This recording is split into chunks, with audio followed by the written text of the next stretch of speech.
DID TV presents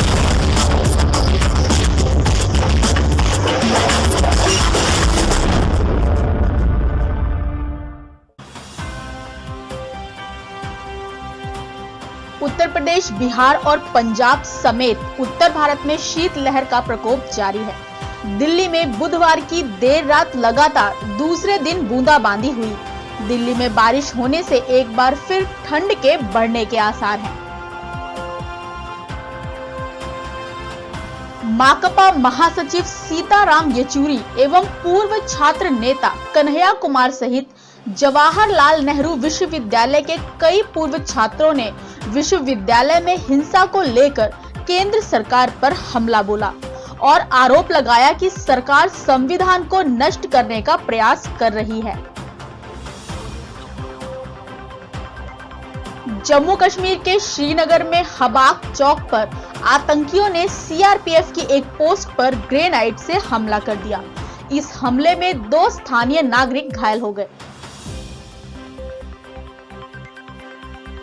पश्चिम बंगाल और केरल में तथा पूर्वोत्तर राज्य असम में हड़ताल से सड़क और रेल यातायात प्रभावित रहे।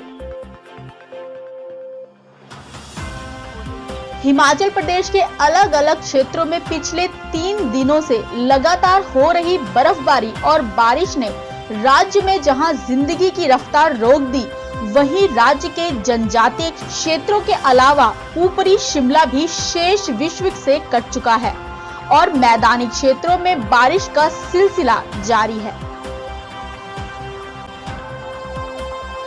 मुजफ्फरपुर शेल्टर होम मामले में सीबीआई ने सुप्रीम कोर्ट में बड़ा खुलासा किया। सीबीआई ने सुप्रीम कोर्ट में बताया है कि मुजफ्फरपुर शेल्टर होम में किसी लड़की की हत्या नहीं हुई है। दिल्ली के उप मुख्यमंत्री मनीष सिसोदिया ने गृह मंत्री अमित शाह के एक बयान पर कड़ा जवाब देते हुए कहा कि आपको दूरबीन की जरूरत नहीं, सीसीटीवी देखने के लिए केवल ऊपर देखिए।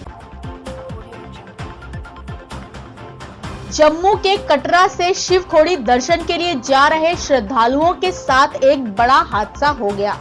बताया जा रहा है कि ड्राइवर ने गाड़ी का नियंत्रण खो दिया था, जिसके चलते ये हादसा हुआ। भाजपा विधान परिषद के सदस्य और पूर्व केंद्रीय मंत्री संजय पासवान ने बिहार के मुख्यमंत्री नीतीश कुमार पर निशाना साधा। उनका कहना है कि भाजपा अकेले चुनाव लड़ने में सक्षम है। उत्तर पश्चिमी दिल्ली से सांसद हंसराज हंस ने कहा है कि मोदी ने देश के गरीबों के परेशानी को महसूस किया और उनके कल्याण के लिए कई कदम उठाए, लेकिन दिल्ली के मुख्यमंत्री गरीब विरोधी हैं, इसलिए नहीं चाहते हैं कि दिल्ली की झुग्गी झोपड़ियों में रह रहे गरीबों तक केंद्र की योजनाएं पहुंचे। ये है DID में खबरें अब तक, इंतजार कीजिए कल तक।